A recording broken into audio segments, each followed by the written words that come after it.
Rice Ahmad Ansari साहब हैं, जो वकील भी हैं इंतजामिया के, और साथ ही साथ उस वक्त तीनों दिन ये अंदर मौजूद भी थे। सर बहुत बहुत शुक्रिया। बस अजय जी भी हमारे सहयोगी हैं। सुबह और पानी निकलवाने के बाद वजू खाना करीब करीब लगभग हमको जहां तक लगता है, नाप तो हमें सही नहीं मालूम, उसकी लगभग 20 या 25 बाई 25 या 30 बाई 30 का ऐसा वो एक हाउस है वजू खाना। उसके चारों तरफ कम से कम 30 से 35 जो है टोटी लगी हुई है, जिसे लोग मुसलमान लोग वजू बनाते हैं, और वो वजू खाना पुराना है। और उस वजू खाने के बीचों बीच में एक गोल जैसे वो होता है, कुएं के चारों तरफ गोल होता है ना, उस तरह गोल वाल्व है। उस वाल्व के बीच में एक फाउंटेन, एक क्या कहते हैं उसको, फुहारा लगा हुआ है। वो फुहारा कुछ ऐसा शंकु आकार का होता है, जिसके बीचों बीच एक छेद होता है जिससे पानी निकलता है, फुहारे का पानी। क्योंकि बहुत पुराना हो गया है और फुहारा पानी निकलना बंद हो गया, लेकिन छेद आज भी है। हमने जब उसको साफ करवाया पानी, उसको इन लोगों ने धुलवाया, कमिश्नर महोदय ने। आपने जब देखा तो क्या आपने कुछ सीख डाल के कुछ करके हमने कमिश्नर महोदय ने कहा कि इसको बीच में देखिए छेद है, इसमें सीख डाल के देखिए। तो उन्होंने सीख डाला, लंबी सीख डाला, जो लगभग 30 से 35 इंची लंबी थी।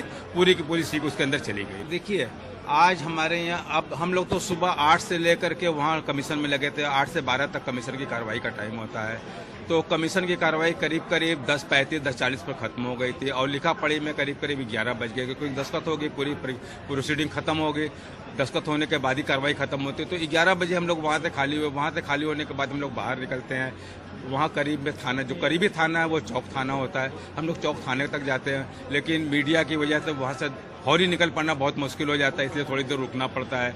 रुकने के बाद हम लोग वहाँ से निकलते हैं तो 12 बज जाता है, करीब करीब निकलते। इस तरह कोर्ट तक आने में तो कुछ समय लगता है। और वहाँ पर सारे लोग मौजूद थे। हरिशंकर जैन वहाँ मौजूद नहीं थे। हरिशंकर जैन का बेटा जो था विष्णु जैन, वो वहाँ था। उसने करीब 10 बजे के आसपास ये कहा कि मेरे पिताजी की तबीयत बहुत ख़राब हो गई है, और हम लोगों को वहाँ जो है कमीशन के दौरान मोबाइल अलाउ नहीं होता। उसने एक मोबाइल किसी से मांगा और कहा हमें पिताजी से बात करनी है। दरअसल वहीं पर उन्होंने गुमराही पैदा कर दी। पिताजी से बात न, बीमार ना होकर के पिताजी को भेजा उन्होंने कोर्ट। हम लोग वहाँ कमीशन की कार्रवाई करते, उनके पिताजी ने यहाँ कोई दरखास्त वगैरह लगाई, और फौरी यहाँ जो दरखास्त दी उस पर कोई आर्डर पारित हो गया। जो आर्डर पारित हुआ उसमें ये पारित हुआ, उन्होंने डिमांड की थी कि वहाँ बहुत संदिग्ध चीज़ मिल गई है और वहाँ शिवलिंग मिल गया है, इसलिए उसको सील कर दिया जाए, उस जगह को सील करा दिया जाए, और मस्जिद में नमाजियों को जाने से रोक दिया जाए, और केवल 20 आदमी वहाँ नमाज पढ़ने जाएंगे।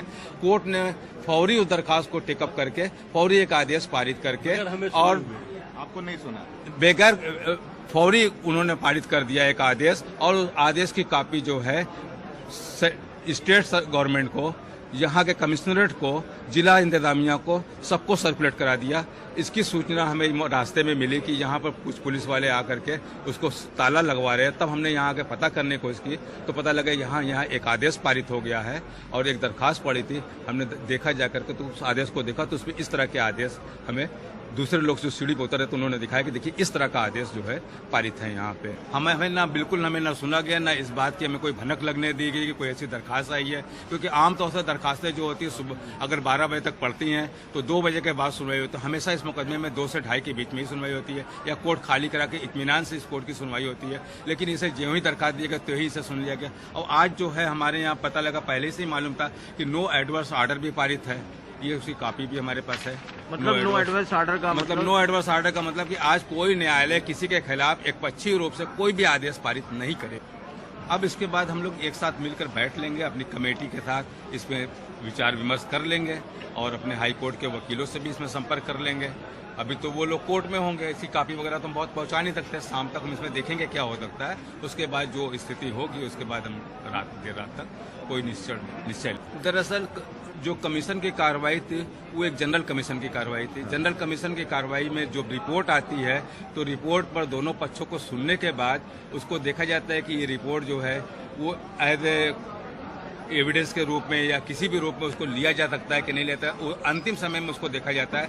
इस तरह बीच में मिड वे में इस तरह की रिपोर्ट पर कोई विचार करके और इस तरह का कोई संज्ञान लेना उचित नहीं। स्टार्टिंग उसको चार्ज का सरकार के 2 कैमरे थे, 2 कैमरे इनके कमिश्नर महोदय के थे, 2 अदरवाइज और किसके कैमरे थे हम लोग तो बता नहीं था किसके, क्योंकि वहाँ इतने कैमरे आ जाते हैं कि हम लोग को ये परखना मुश्किल हो जाता है कि किसके किसके कैमरे आ रहे हैं, जबकि अलाउ नहीं होते हैं।